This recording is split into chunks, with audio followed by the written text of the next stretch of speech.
Ladies and gentlemen, a very, very big welcome to our Week 10 Lectorial. We are now getting towards the end of the session. I was just about sitting down and working on your final exam paper. So yeah, it's going to be interesting because we're going to expect you to go and cover a lot of aspects relating to what you're doing in terms of your assignments. So it's very, very important to ensure you demonstrate a very good understanding of everything that is basically done as part of your assignment to be able to really get a good outcome. So that's something that's going to be important for you to have access to that assignment from your group to be able to go and see whatever you didn't learn or whatever your group member have done, you'll be able to go and pick up that information and use it as part of your assignment. Now we are giving you this other reminder. Any consultation is available for you guys on Thursday or on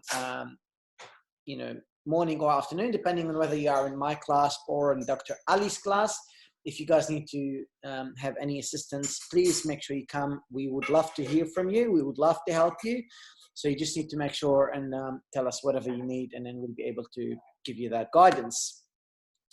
Considering that you are very close to submitting the second part of your assignment, there were no issues reported earlier, but I just want to make sure I want you to go and make sure your assignment is going to be meeting the quality expectations. When I talk about the quality expectations, I mean we're not going to be having any copy and pasting issues, any any high similarity.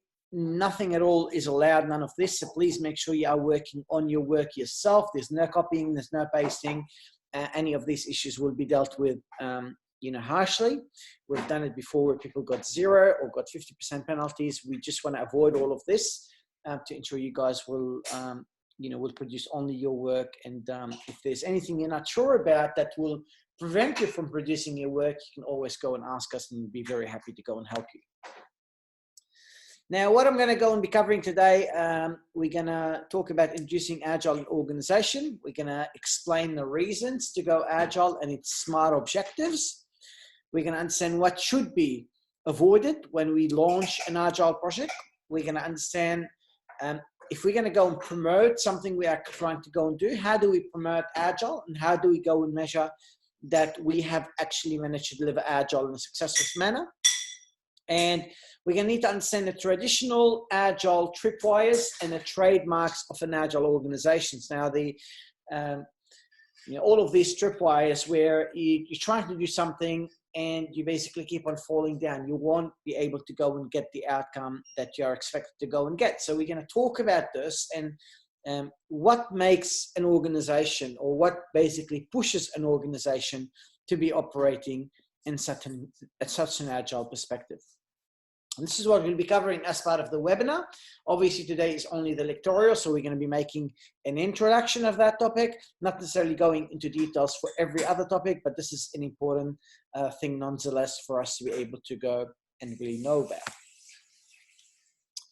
Now, this is the first question, is how will Agile make projects better in an organization? Now, I don't want to answer that straight away now. What I would like to do is I would like to give you next maybe 3 minutes or so, I would like you to go and try to discuss and research that question. So I want you to go and think through your research. I'm going to give you 3 or 4 minutes. I want you to go and research how will Agile make your projects better in an organization. So we're going to go and run all of those projects. If we're going to go and use Agile project management, how is that using of this approach is going to kind of go and make managing of all of these projects better in the organization. So I will give you 4 minutes for that question. Please start thinking about it now so that we are able to go and continue. Now, if you're not live in the classroom, please spend a few minutes to go and search for that question before you're going to go and proceed with the recording, because I want you to go and make sure you have a look at it first before you're going to go and provide an answer. So please, 4 minutes I'm giving you to be able to go and search for this question. All right, guys, thank you very much. I can see that I have a response from Jayan here for me. So it's all about how we can produce things quicker, and it's also for. So as I said, there's a we have this response about how Agile has enabled us to go and actually produce more features in a short period of time and give the team more flexibility throughout the process. How can Agile give us more flexibility? Who would like to comment?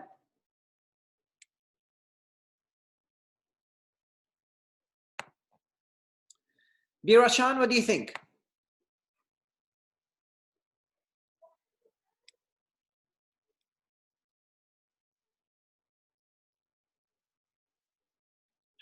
Birachan, can you hear me? Yes, sir. Okay, how could Agile give me a bit more flexibility? What do you think? No idea, sir.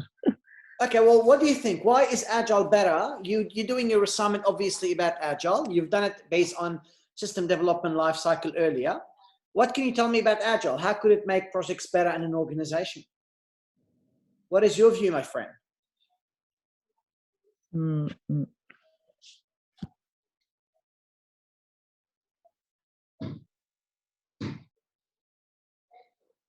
Any idea?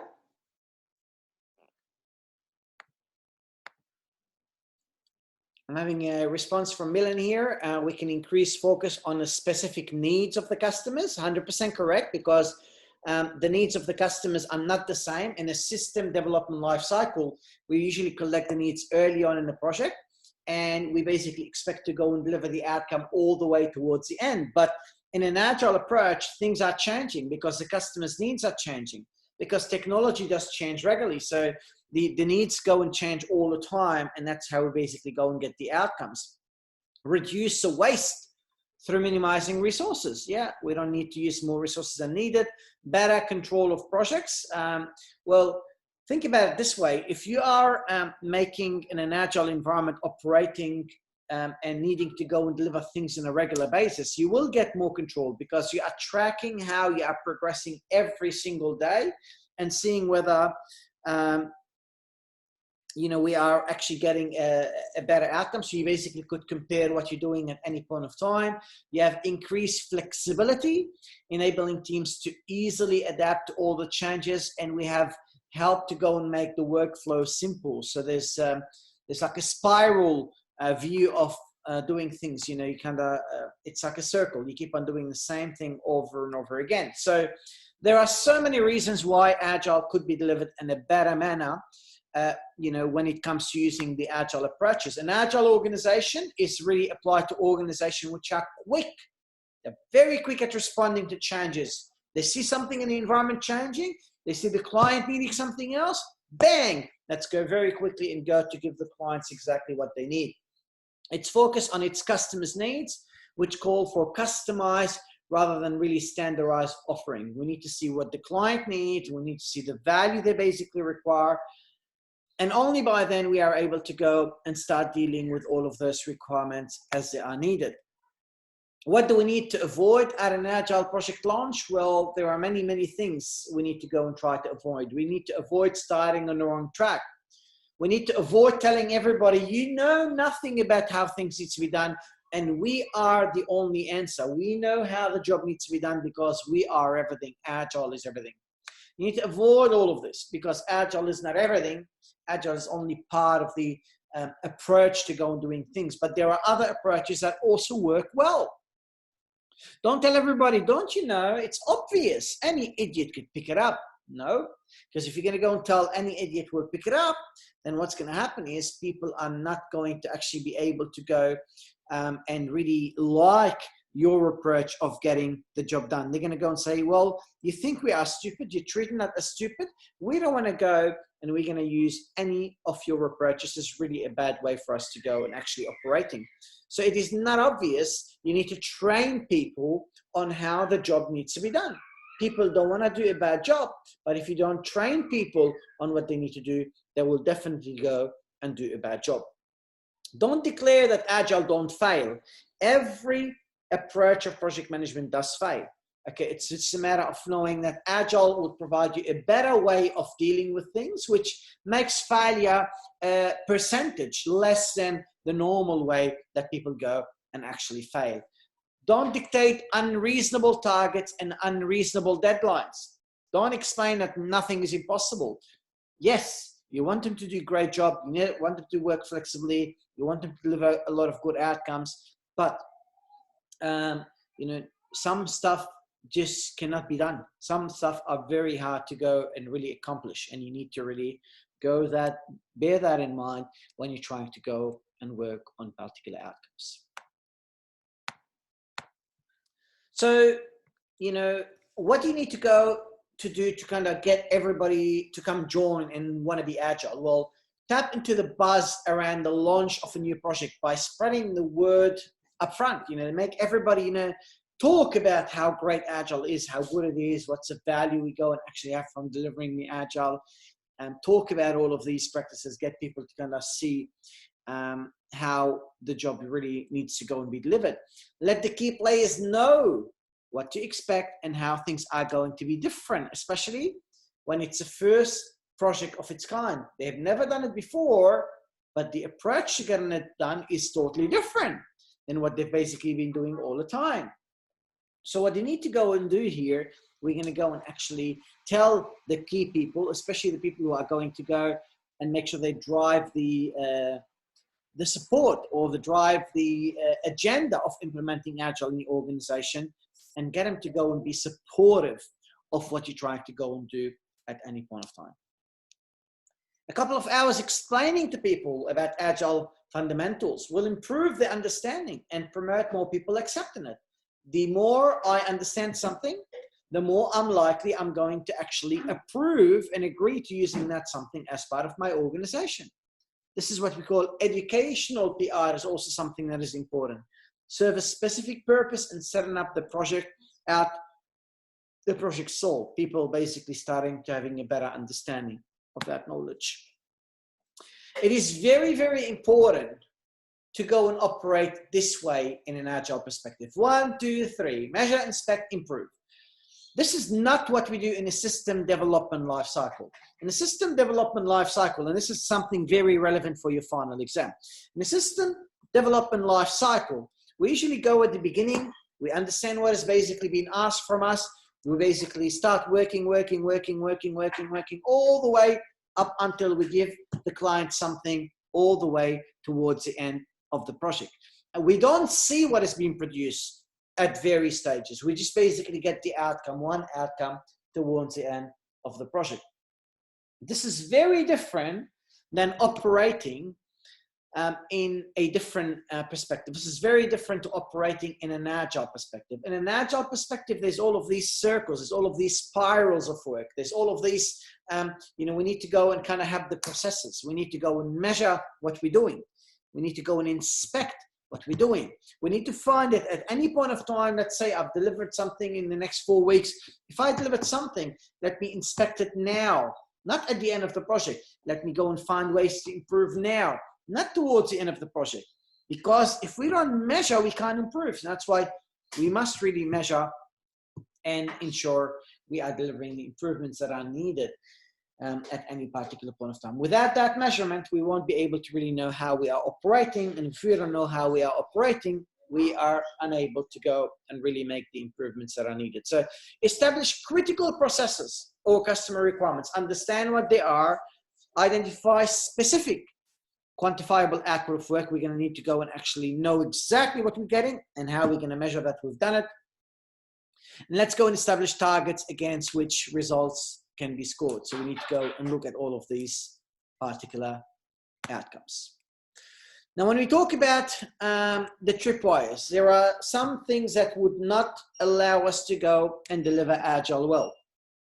If I give people goals and objectives that are not clear, it means my vision from the beginning is actually not clear. So we're not going to give the client exactly what they need because our vision is unclear. If you don't know what you're going to need to go and do, if you don't know what is required, how are you going to be able to go and really understand the business requirements? You can't really define clear business requirements. You can't really get the user stories into the shape that is clearly explaining what we need to go and do and deliver for the clients. If you don't train people, coach them, They might be doing the things in a totally brand new manner. They might be trying to find a way for them to go and really operate. They basically might not have a very clear understanding. They now might not be very, very well trained to be able to go and get the job done. So they can't really get the outcome to really go and be delivered. If we have unrealistic targets, you expect people to do the world simply because they're using Agile. That is not a good approach. Okay, you need to make sure there's a clear approach. So inadequate training is one. Unrealistic targets. I say, oh, you know, because it's Agile, we're going to get more and more work really completed. So it's even Agile can't meet the impossible, guys. You know, we need to go and have targets imposed by the team. We need the team to tell us what they can do within a particular period of time, and they need to tell us what they are unable to go and do at that same particular period of time. Over committed resources is one. So if I'm going to go and tell someone to do so many things and they are only one person, the only outcome you are going to be expecting there is that the goals are not going to be achieved as you would like them to go and be achieved, simply because we're giving people way too much work and they can't get the job done. And one very, very big thing that we need to go and miss is we keep on making the same mistake over and over and over again. So we don't go every 4 weeks period. We go and learn what we're doing, say, okay, we've done this job, we've done this mistake, we should really stop this mistake. And we say, we've done this thing very well, we should continue doing that thing very well. We basically need to go and learn from our mistakes to be able to ensure we are not going to repeat the same mistake over and over again. And this is really a big tripwire in trying to implement Agile. If we're not actually changing our behavior and not repeating the mistakes we keep on doing earlier, we're going to go and not really get a good implementation of Agile in the organization. Any question about the first chapter that I've just covered, or the summary of the chapter that I've covered? Any questions on that?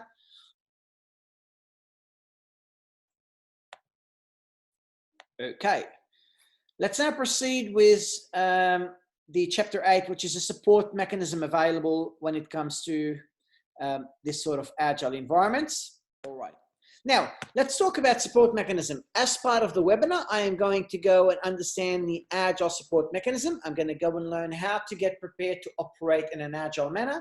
We're going to discuss the Agile skills of the Scrum Master, and we're going to discuss the Agile certification and the Agile tools we can really talk about. Now, I want to go and give you, again, a few minutes. I'm going to give you about, let's say, 4 minutes time.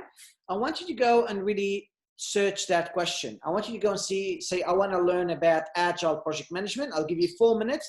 I want you to go and find me, what are all of those approaches we can follow to be able to go and learn about Agile project management. So I'm going to give you 4 minutes for this task. Please start looking and answering the question. Again, if you are not attending this class live, please spend a time to go and make this research before you even go and make any response. Now, this is going to be introductory to the topic that I'm going to be covering now. So you have 4 minutes, guys, to be able to go and answer this question. Thank you very much for your time. All right, guys, now I've asked you to go and make that question about how can you learn about Agile project management. So let's say you would like to go and be operating projects, IT projects in real life using the Agile approach. How could you learn about Agile? What can you tell me? Come on, my friends, don't be shy. How could you learn about Agile project management?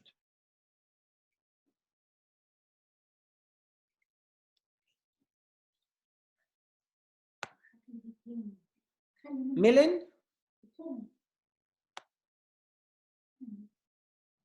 What do you think, Millen?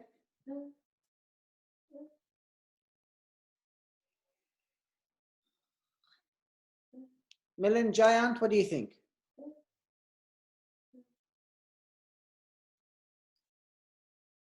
Come on, guys, we are all postgraduate or undergraduate students now. We are actually working to go and get a job in real life. So this is a simple question. When you're going to be asked a question in real life, when you're working in IT, you need to be able to talk and respond. You are all smart people.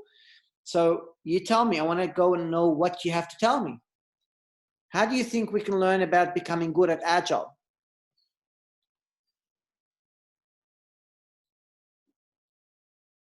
Biroshan, what do you think?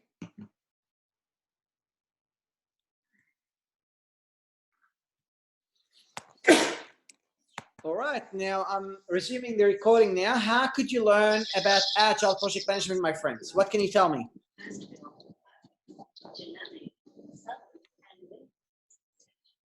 Come on, what can you tell me?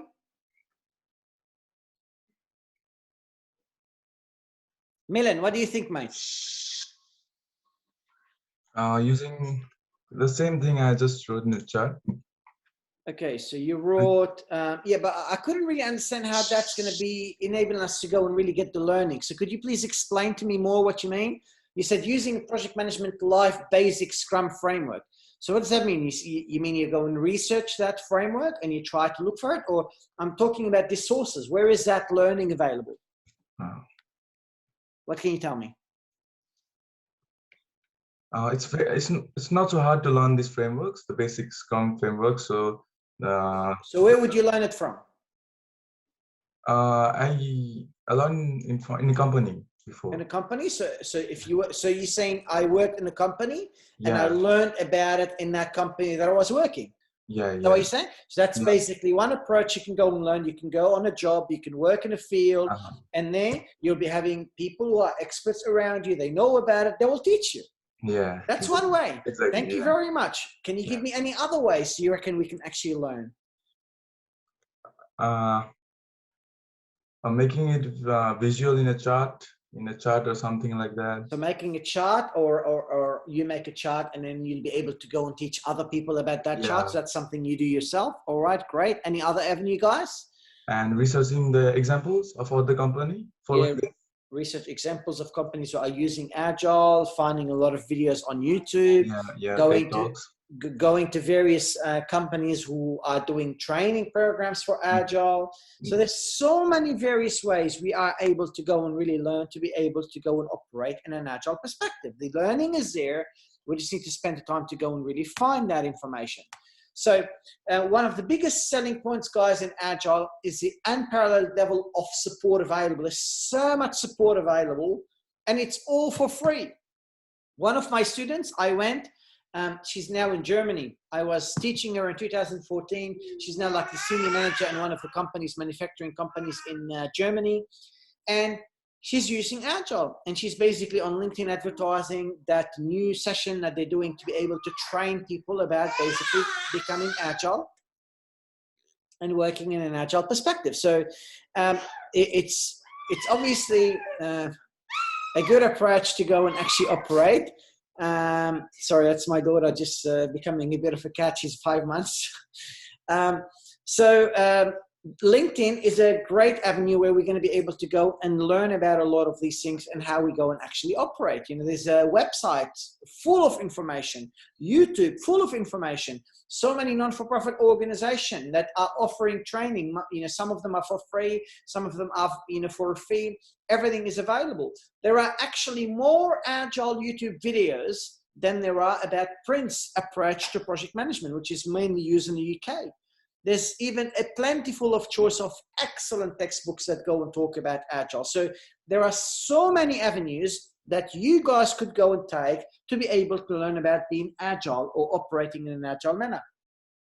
I am very, very supportive of Agile and Scrum project management. And the reason why is because I have seen so many people go very, very quickly up the ranks of project management, earn so much money by using this Agile approach of project management. So I encourage every single one of you to be able to go and think about that and think, what can I do to be able to go and learn about all of these various approaches of project management? So ladies and gentlemen, we need to get prepared. How do we get prepared for Agile? Well, we need to use the right approach. There are so many formal training options available. You get, for example, to scrum.org. You see so many formal trainings available, and you have to go and pay a fee for those. You have things that are for free. You might be working for an organization and someone decides to go and be your coach or be your mentor while you're trying to go and deliver project management, Agile approach. There are so many podcasts available. There are so many webinars available that you can get involved, and you'll be able to go and get all of this knowledge about being Agile. There are so many softwares available. I actually like many of those softwares. The main one that I actually have used is called Jira. It's by a global company called Atlassian, and the majority of people actually using Atlassian Jira system. It's based very on much. Australia. Sorry, my friend. It's based on Australia. It's made in Australia. Well, the company, the people who produce it are actually Australians, but they are actually now operating in America. And they, if I go and show you that company, if I go and show you very quickly, you'll be able. I even saw the building of it in the city. What is that? I also saw its building, its physical building. Let me show you something.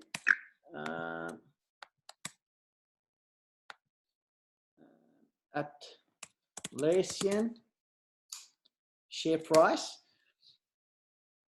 So this is a company called Atlassian. Okay, this is a company that produced Jira. It's basically in the likes of all of these companies. Like, they basically started in 2017, almost 16. Their share price was $24 US, and today they are $223. 4 years later, that's what the share price is. There's a lot of people basically using that approach. It's just an amazing product. I've used it. It basically have many other products. For example, you have Confluence that is basically used alongside Jira a lot of times. Who owns Trello, guys? Have you guys used Trello for your assignment yet? Yep. Who owns it? Who owns Trello? Do you know?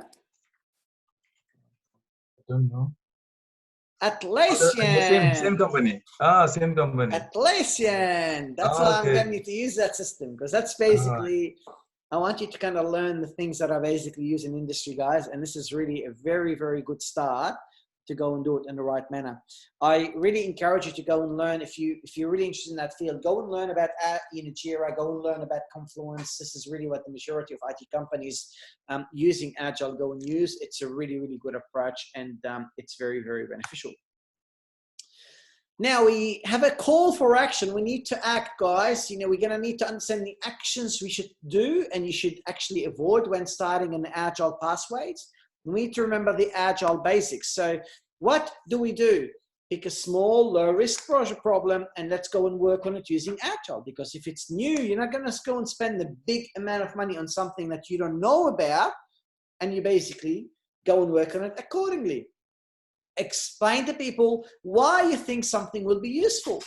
Have a clear vision, have a clear goals, have a clear objective so that people will know what they're working on.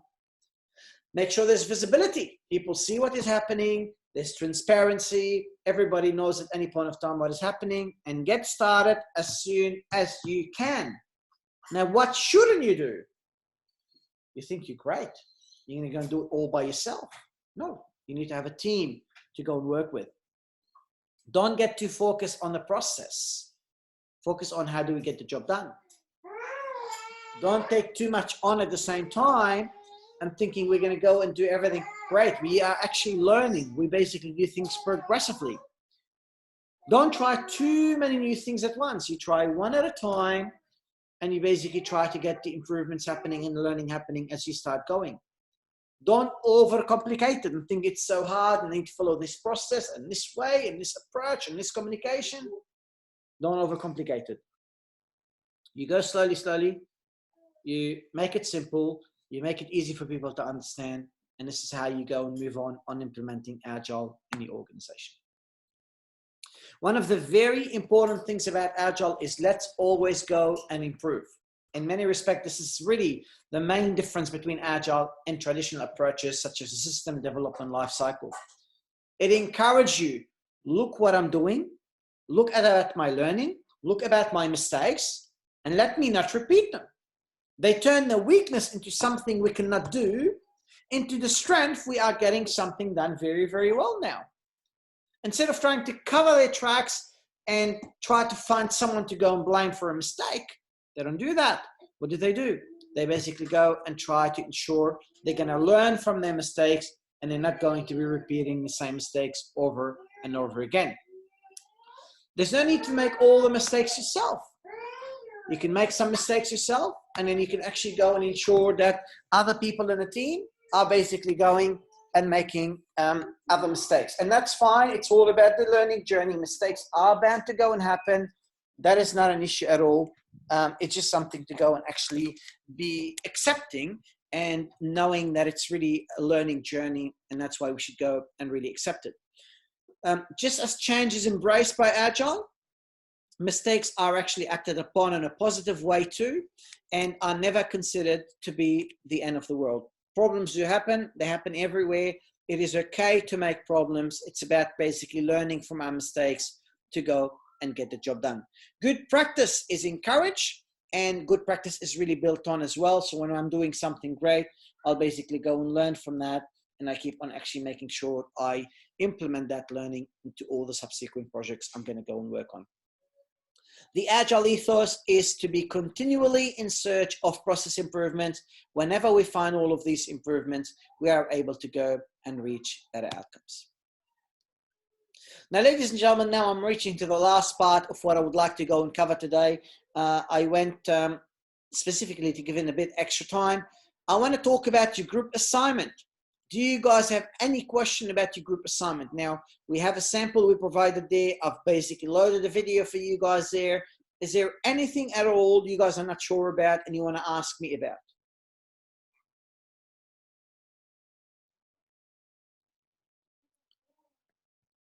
Do you have any question about your group assignment?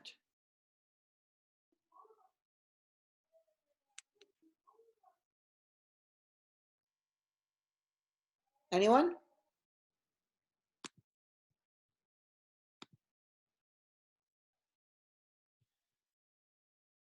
All right, guys, if you don't have more questions, that's fine about that. The only thing I would say is I want to make sure I encourage you to go on the system. I want you to go to the Moodle page. I want you to make sure that you are looking at the assignment, sample assignment we provided. I want you to look at the guidance that we provided in the email. This is very, very important to get your job done correctly. And obviously, this is where you are going to be submitting your work. Only your group leader will submit your work. It is actually due on, we are today the 24th, so it is due on the 2nd of June at 11:59 p.m. So please make sure all the work is submitted on time. And if there's any questions at all you guys have for us, we'll be very happy to go and answer for you to try to be able to go and guide you. Do you have any questions at all you would like us to go and answer for you? Final chance.